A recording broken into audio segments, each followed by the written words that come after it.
everybody, and welcome to this panel. We're going to be talking about big trends around identifying the right data to train AI and ML algorithms accurately. My name is Jed Doherty. I'm the VP of Field Engineering at Dataiku. I've been working in the data science field for about a decade. With me here, we have a great panel of guests, all of whom are more experts in this field than I am, so I'm hoping I'm going to learn as much as the rest of you. I'm going to let them introduce themselves in order. Hi, I'm Jamie DeLang. I am the product director for search and machine learning at Slack.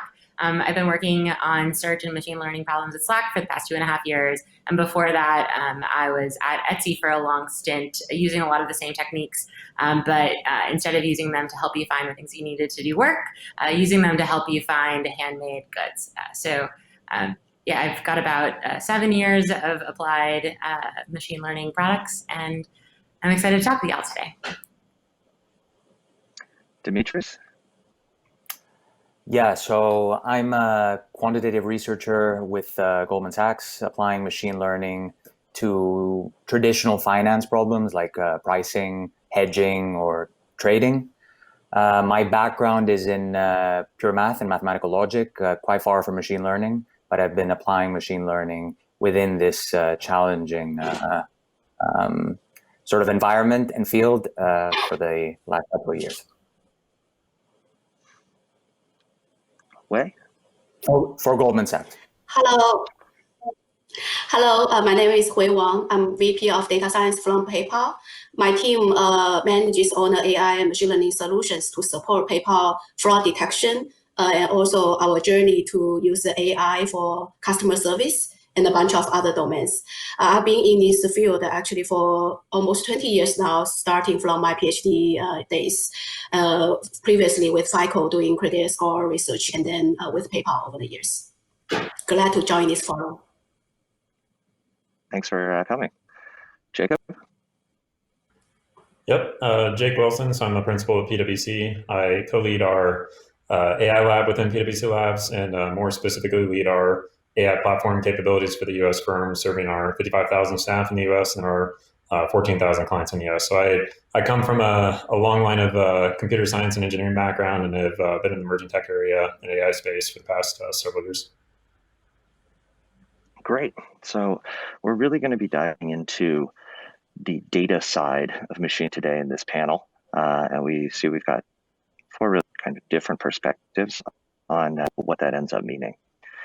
So we talk a lot about new predictors in the AI community, but what about the data techniques, the not specific to algorithms, that should data teams have in their quiver when they're attempting to address issues with their data?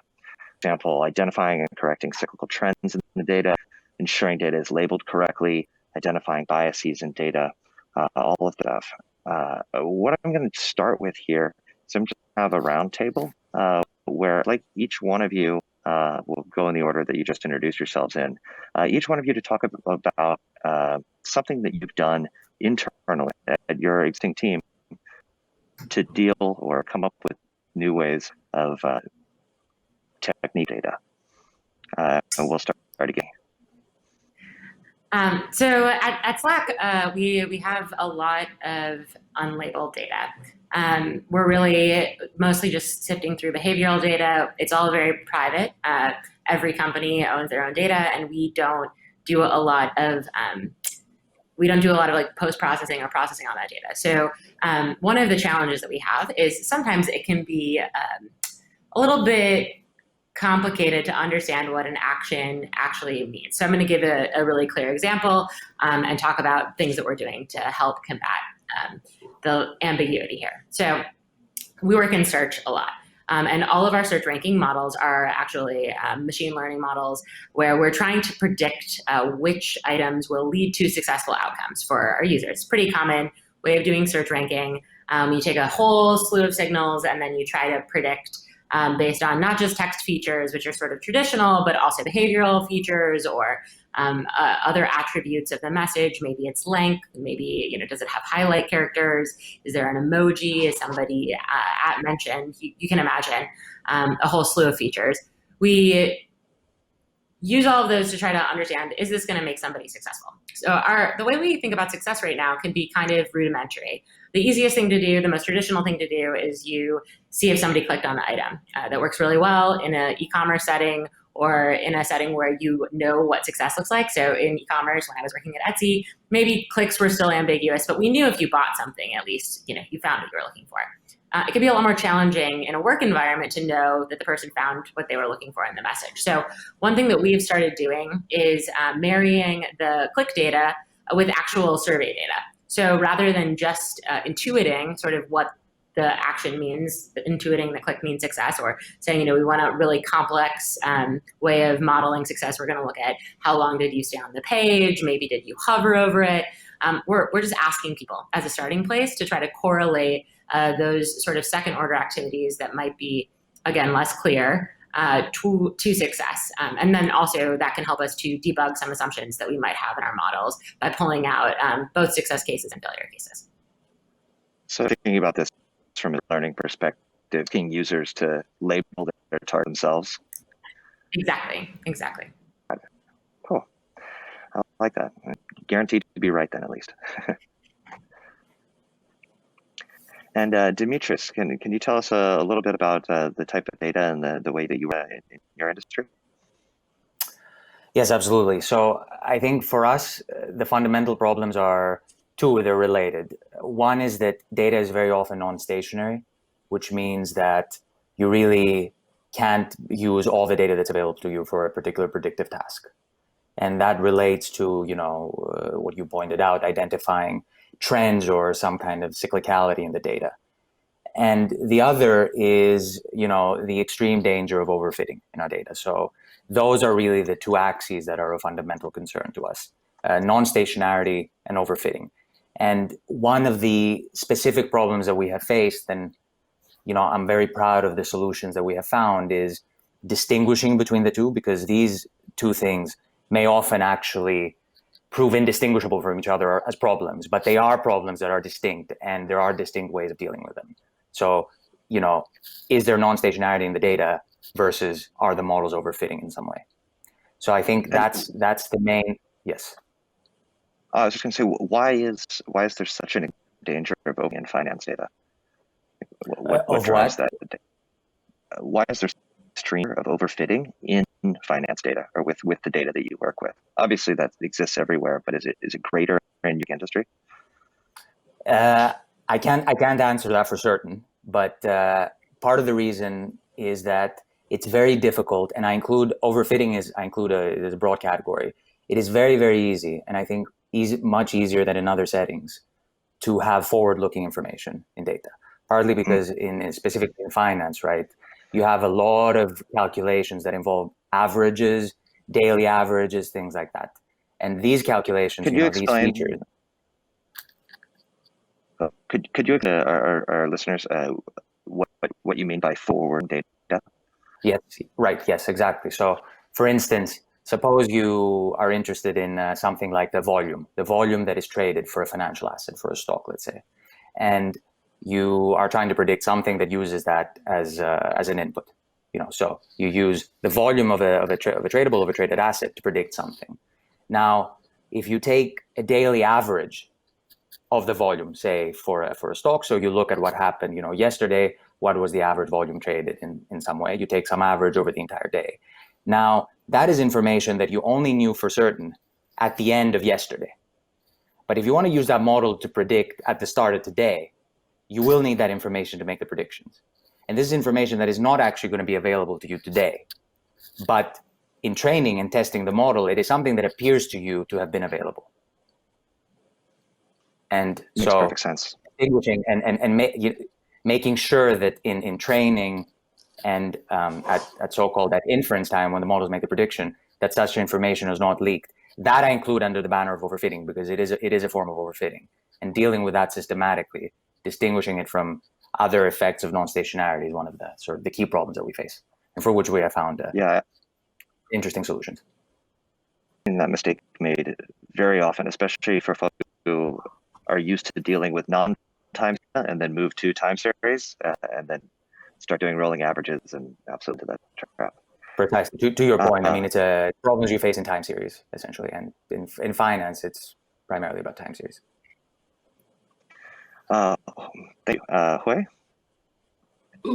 Tell us a little bit Great about the data insights. you work with. Yeah, I want to offer something kind of unique to PayPal, especially in the fraud detection domain when it comes to data. So one is around the importance of identifying the right data. The other one is actually the importance about having the right tagging, as JD referred to. So we are in fraud detection. I think it's different from other applications like marketing or even let's say stock market modeling, in the sense that on the other side of the world, there are human beings like constantly trying to attack our system, right? Trying to find holes. So in this case, it's super important that we feed our machine learning algorithm with the right data. I sometimes use the example. So if I have a zillion ingredient, my goal is to cook the best dish. That's something a machine learning algorithm is very good at doing. However, what if I'm missing this one ingredient that is actually critical to this dish, right? So then we are going to be in blind.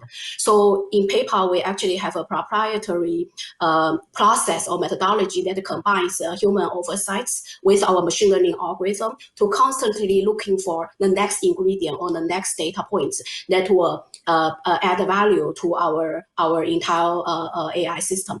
And sometimes I will say arguably it's as important as sometimes maybe more than which AI algorithm we actually end up using. So that's the first one, again, the importance of finding the right data and then combining human intelligence with machine. A second one is, again, in fraud detection, most of our problems are supervised learning. So it's extremely important to have a correct tag, because again, the algorithm can only be as good as what we feed it, we ask it to target. So in this case, we use actually active learning a lot.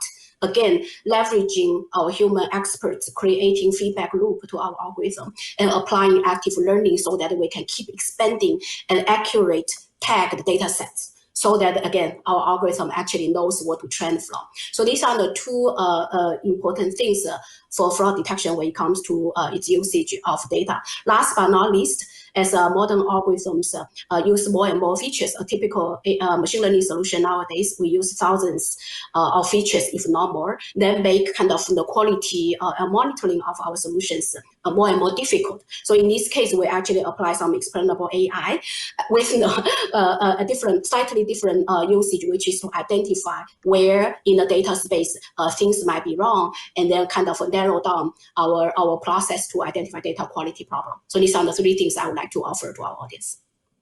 Back to you, Jen. Thanks. So I had one question there on finding the right data. Do you have a specific example of where, you added this data point and it massively increased the quality of that you're allowed to talk about?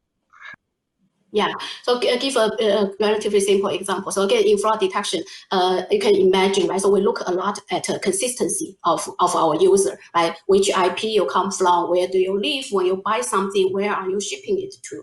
So a typical example, a more traditional fraud detection system will decline payments if, let's say, someone lives in New York and trying to purchase something from a Thailand IP, for example, right? So it's obviously a geo inconsistency. So this human machine interactive process, we are constantly looking for gaps, either false positive or false negative in our system. In this case, it could be a false positive, right? So again, a traditional AI-based detection might decline it, but it's actually good.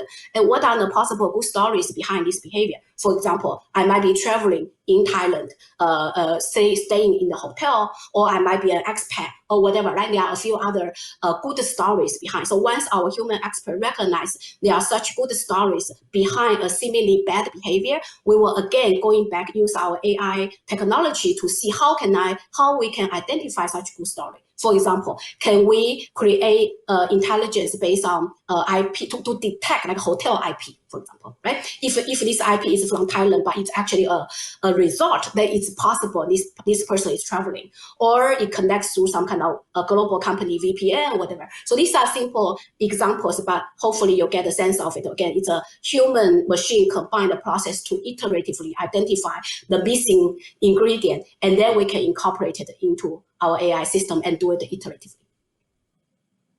So you're constantly looking at those false positives, the places where your algorithm makes a mistake, and trying to come up with reasons or Yeah, why. because for PayPal, it's important, right? It's our brand. We want to make sure we Mhm. protect the good customers and ensure they have best experience. I like the story making aspect of that. Oh, that's fun. Cool. All right, so on to Jake here. Jake, tell us about the data that your team works with at PwC, or your teams.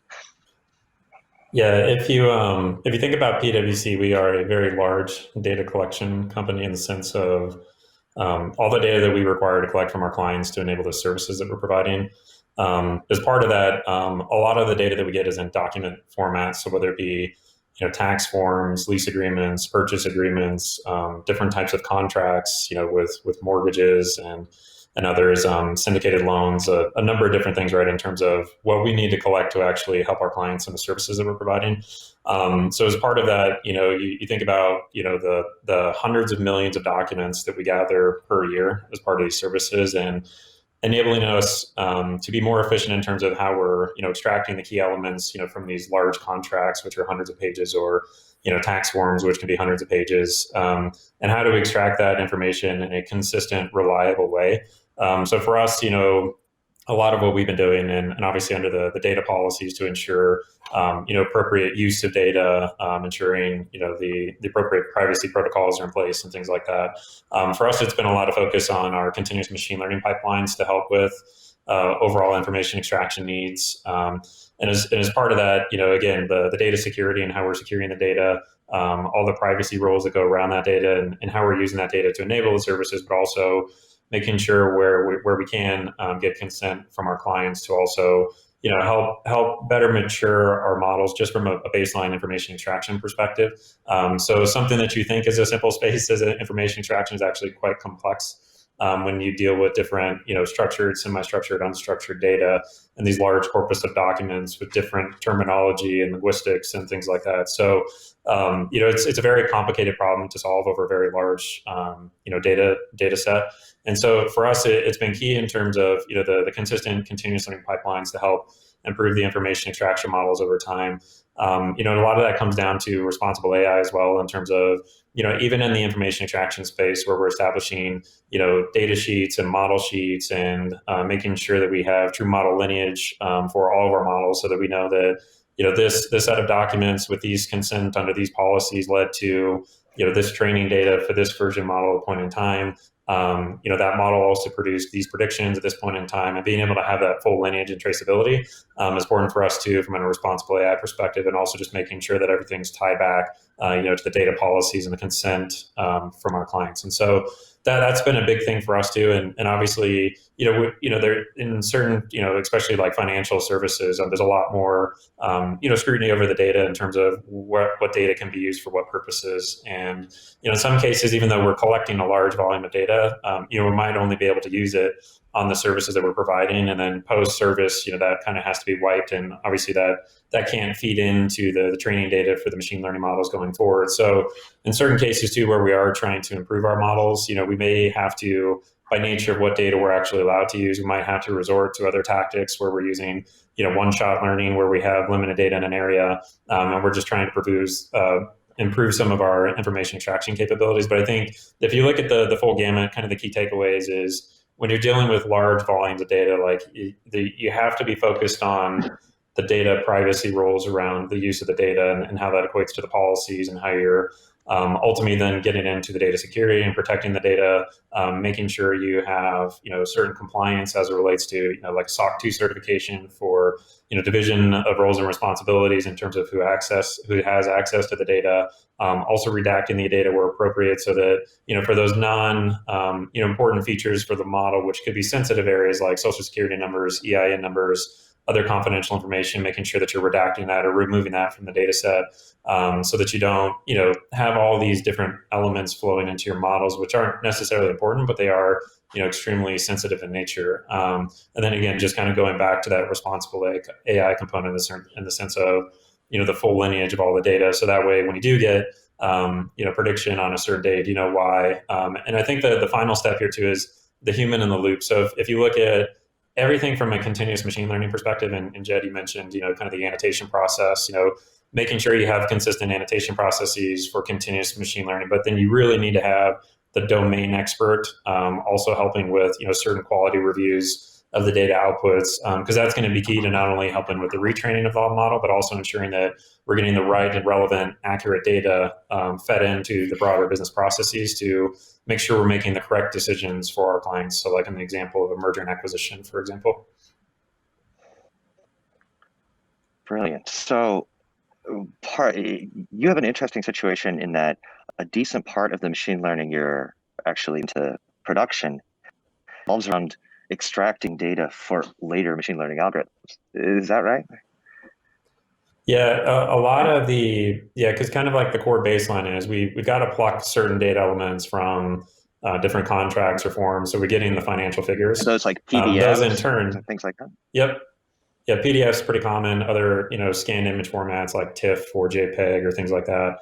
So we're having to OCR that, and then from the OCR text, having to then run the model predictions to extract information, different human reviews in terms of the data output with our business domain experts. And then that could actually flow into, to your point, other predictive models in terms of, if we're predicting, for example, like in the research and development space, we're trying to predict, qualified percentage of an engineer's time that qualifies for an R&D credit, for an example. So there could be downstream processes which include further machine learning models to run then further predictions on the data. So it's important that we get that initial data quality up front correct before it kind of feeds down into those other processes.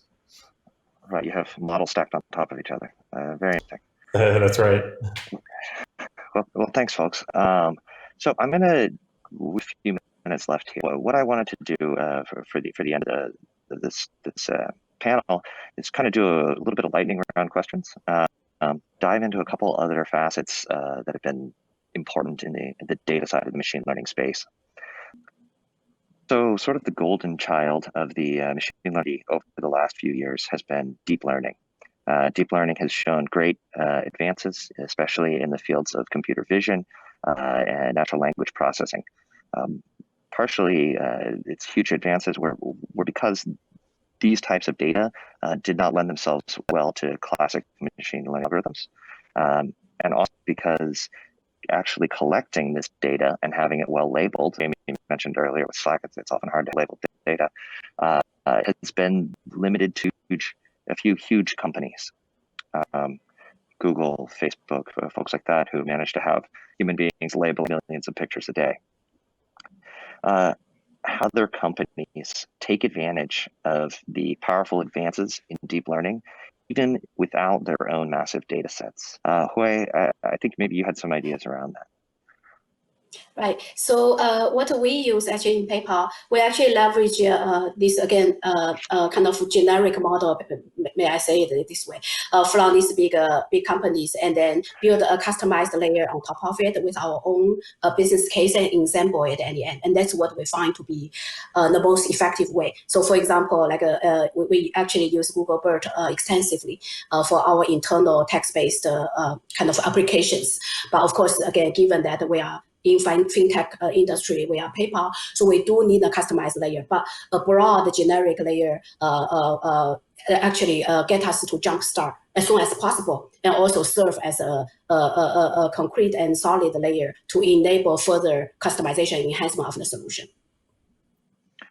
Great. Jamie, you also deal with a lot of text data. Have you used the generic versions of these like Google algorithms and apply your own information? Yeah, I think one of the challenges that we've had specifically with Slack data is a lot of these, whether it's Google or Amazon, if you're just using a generic off-the-shelf text prediction, it doesn't actually fit to the Slack use case. So it's usually trained off of Wikipedia data or news data or a customer service use case. So I think similar to Hui, we find that it doesn't work off of the shelf. One of the additional challenges we see is we want to be, again, very, very conscientious of our customers' data and not allow for data leakage across companies. So one of the other challenges with data prediction or data extraction from the text is we could accidentally, if we were looking over the entire corpus of Slack, which is quite large, leak some data from company A to company B that might look irrelevant, but somehow leak out some idea like a merger or layoffs or something like that and just raise questions. So I think one of the challenges we have is being able to use these models and then fit it to not only Slack data, but a specific team's data. So while in aggregate, the data that we have is quite large and could lend itself to deep learning applications, in practice, because of the security concerns we have, a lot of the data actually becomes very small. So what we've seen happen a lot on Slack is a lot of the folks who are actually taking the most advantage of these models are building very specific applications in apps on our platforms. So things like using a question and answer prediction for help desk tickets. That's a very well-described problem. I think people have solved it in many, many, many places, and you can build a help desk bot pretty easily. It's pretty democratized now. So I see it really taking root in the platform in our developer community, but there are still hurdles to us doing it internally at scale. Cool. It is definitely, it's a challenge to apply, even though a lot of it's been built for us. I have one last question here, and I'm going to, this first to Demetrius. As you work in a highly regulated industry, obviously you're used to kind of government limitations on what you're allowed to do. What we've seen recently, first obviously in Europe, with the limitations on the way data can be used, but more recently in the United States, California is about to pass a bill around this, and in the bill in 2019, Algorithmic Accounting Act. We're starting to see government become more and more concerned with the way that AI and ML are used. Assuming at some point this regulation will play, do you have recommend for what companies can do now to be prepared for algorithmic regulation that are probably going to come in the future? So I'll say one thing that we have certainly found, in my opinion, interaction with regulatory authorities, whether directly or indirectly on these issues, has been extremely edifying. It's something that actually even scientifically makes you go back to your assumptions and makes you check them. So I think from my scientific point of view, the ongoing conversation has scientific merits. Now, exactly what and how it evolves from a government, regional, all of these perspectives is obviously something that as a team of quants and engineers we're closely monitoring. But beyond that, I think it's not something you can prepare for directly, but be open to the edifying aspects of it. I think that's the approach that has proved best for us. And Jake, you mentioned responsible AI. Is that partially a way of preparing for these regulations that are probably going to come into play?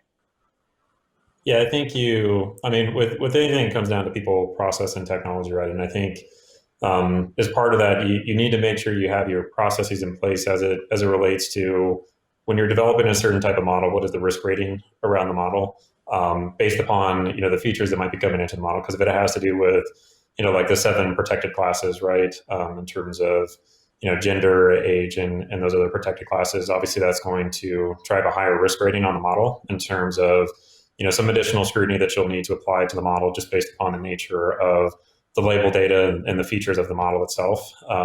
So as part of that, you need to have those consistent processes, and that's where I kind of mentioned the data sheets and the model sheets to really help identify what is the risk rating of the model. And then also, even if it's not, and then if it's not, for example, like even those upfront models, because I mentioned we're chaining things together as well. Well, depending upon the output quality of those models, right, the downstream impact of getting that information incorrect, that could also warrant a higher risk rating on kind of the primary model as well. And so you need to have those processes and formally document things, through the data sheets, the model sheets, having legal and risk reviews of models. I mean, you talk about static code analysis on models for vulnerabilities from a security perspective, also doing, rule-based analysis on code as well to look at, potential, bad practices within the model code even, which could help identify some of those risk areas. And then as I mentioned too, it's really important to have the human in the loop on all this too, right? Because we can't just 100% rely on the prediction of a model.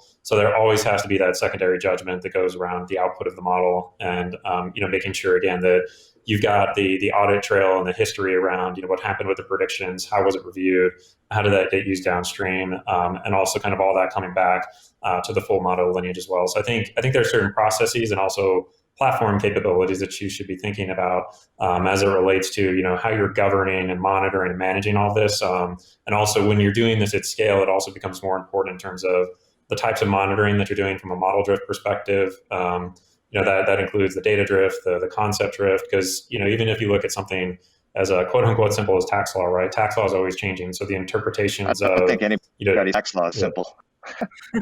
Yeah, exactly. the thousands of pages of tax code. Yeah.